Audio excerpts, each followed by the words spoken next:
y'all, it's Holly.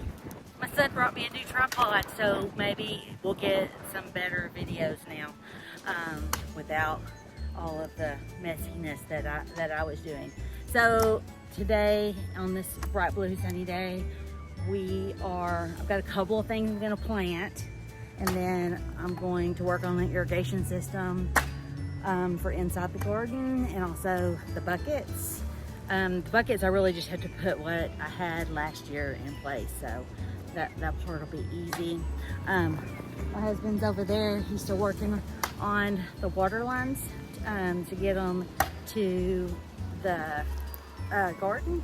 And you can't see my son, he's out of the camera, but he's working on getting electrical over here, and he's my electrical guru, so he's running all kinds of things for me, some for the house, but some out in the garden.